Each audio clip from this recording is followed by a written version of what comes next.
Good afternoon. You're watching World Without Rule of Law. We are here in the food forest, and I got a little update on my squash and watermelons. They're doing good. I got some sweet potatoes there. I got to pick some runners from. My asparagus, you saw that. It's doing good. That's just kind of a catch-all and compost pile. It's going to be a grow bed for next year. Just want to show you here. I was at a tag sale last week and I found billboard tarps, 10 by 36. They were $5 a piece. He had 10 of them, so I bought all 10 for $50. So what I did, I squared off this area. I had put landscape fabric around the grow beds to keep the weeds down in between. And so what I did was I squared this all off with tarps to keep the weeds down. Now in the food forest, the chips break down and they feed the soil. I had that whole other half chipped before and it needs to be redone. The grass is already growing through and I'm doing it as I get cardboard. But here, in the future, there's going to be a third one of those metal beds right here. And then going this way, there's going to be a bed or two here. So this whole square is going to have raised beds. So I don't really need to feed the soil underneath. And so by tarping these, I'm going to control the weeds, at least for a few years, hopefully longer than that. Is billboard tarp material is fairly thick and robust. I don't know if water goes through it.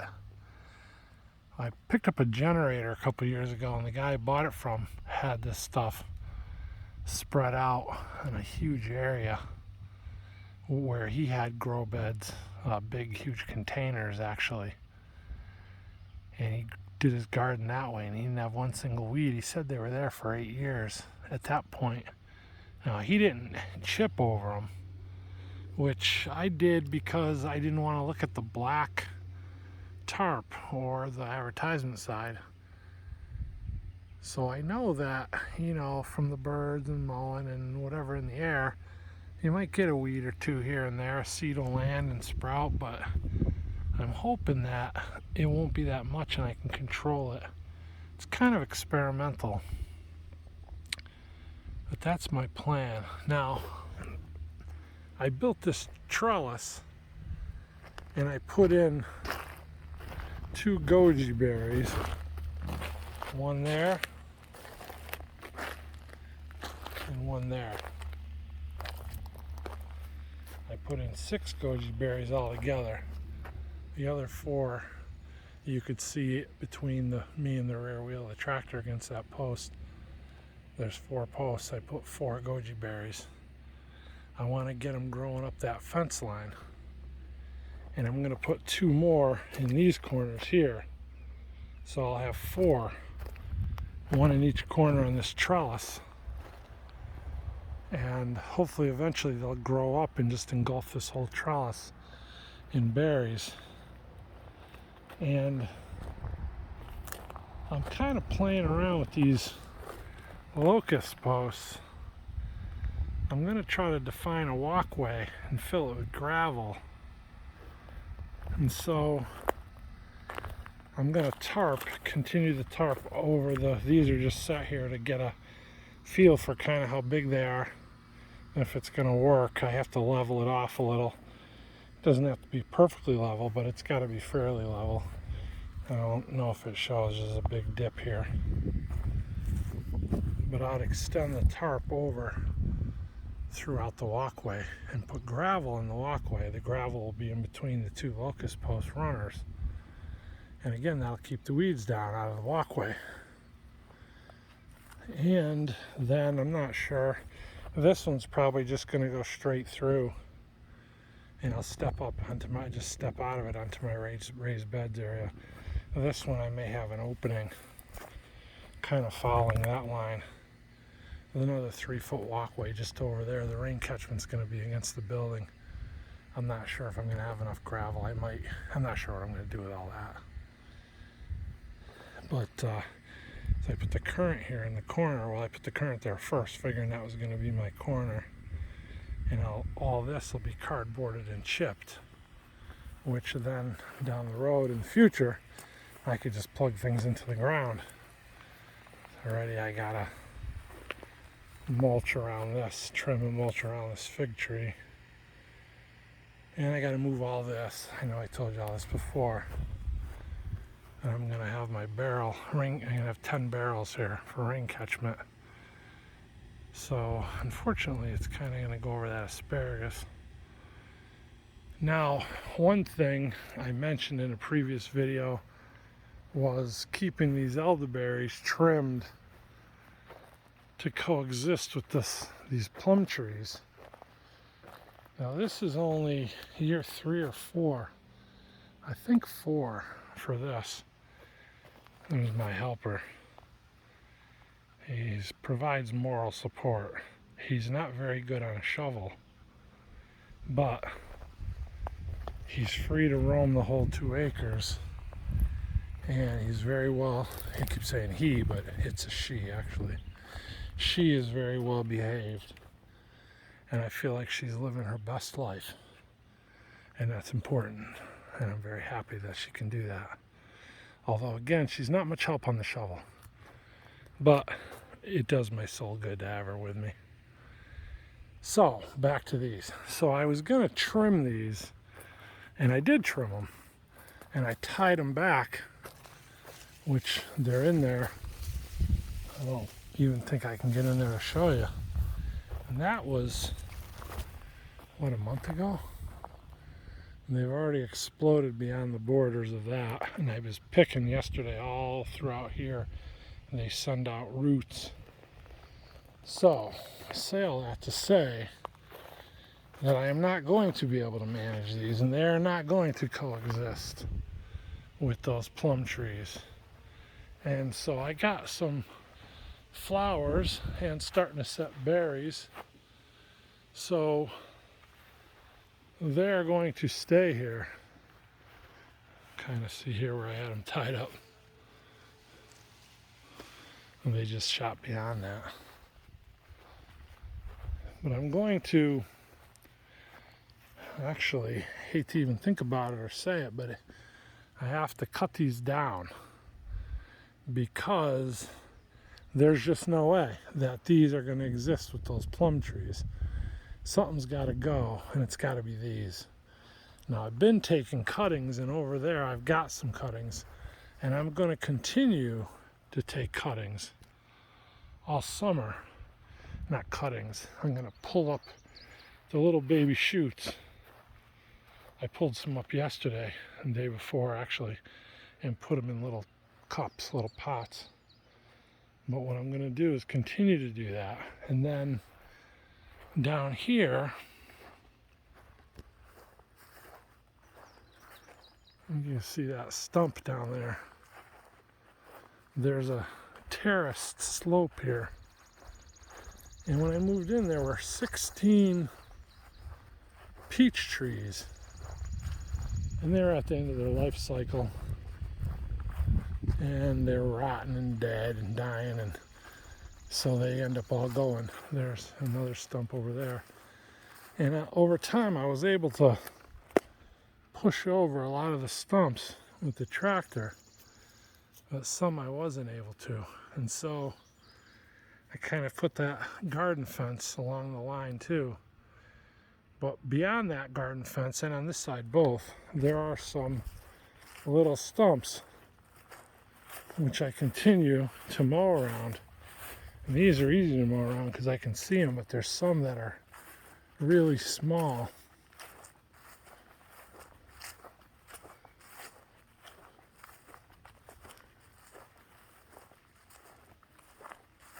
And even smaller than those. But anyway, my plan is to plant the I keep saying gojas, the elderberries. There's another one I keep skinning with the mower. 2 rows of elderberries. One along this stump line where the old peach tree was.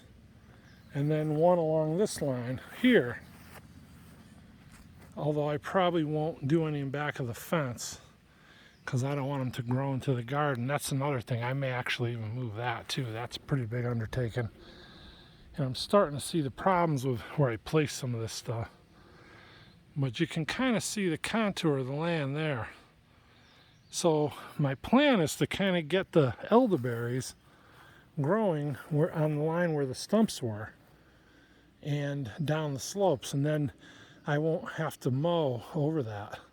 I'll just mow in between them, and I can let them get as wide as I want to, and I can do them as long as I want to. So the bottom line is I can have as many elderberries as I want, and then easily manage them like I do the blackberries, just by mowing between the rows. And the little offshoots that pop up will just get mowed down every week.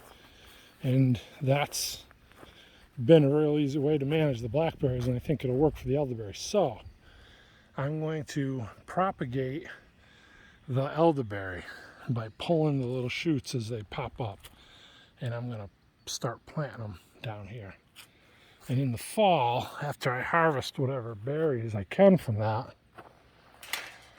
I'm going to cut that down, and I'm going to attempt to pull the root system out of the ground, if that's even possible.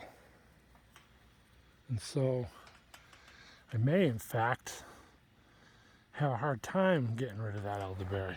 But that's my plan. On here, I added compost to that bed. The weeds just took off. I've been working up in the other forest and haven't really done much down there, but these squash and melon, I planted a melon and a squash there, they just took off. These squash as well just took off.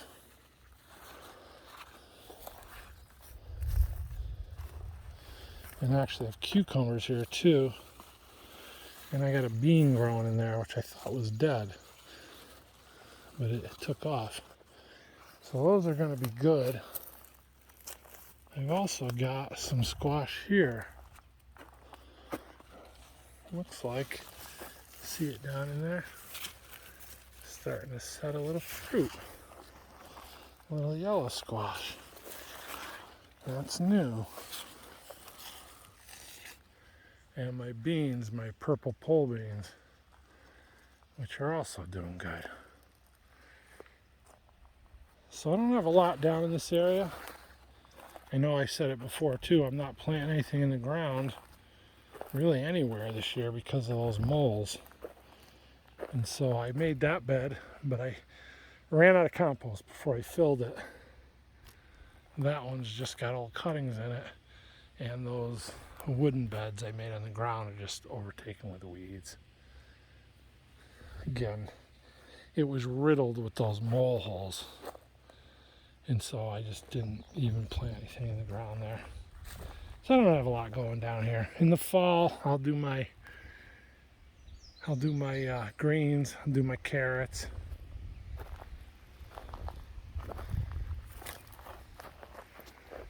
And building this in the bank, on the bank here, you can see the way the fence is stepped up. You know, I don't know, I guess it's harsh to say it was a mistake, because it certainly could be managed, but I gotta pull the weeds or mitigate the weeds. And the more I deal with weeds, the more I'm liking the idea of those black tarps, those billboard tarps. And if I move this to a flat area, which 2/3 of it is flat, I could just cut it down. I could cover this whole floor with those black tarps and move those planting bins, totes, back onto them. And that's just in an effort to cut down the weeds. That's it. It's pretty much everything I have going on. Filling my water trailer off of the rain catchment on the house. to move up into this food forest. Peach trees are doing okay. The weeds are doing phenomenal. Once I move the bamboo and build the water catchment, rain catchment, I'm gonna try to retame and take this area. That's it. Berries are doing good. Planted some little ones here. It's been pretty dry. They're healthy looking, but they're not growing crazy, but they will.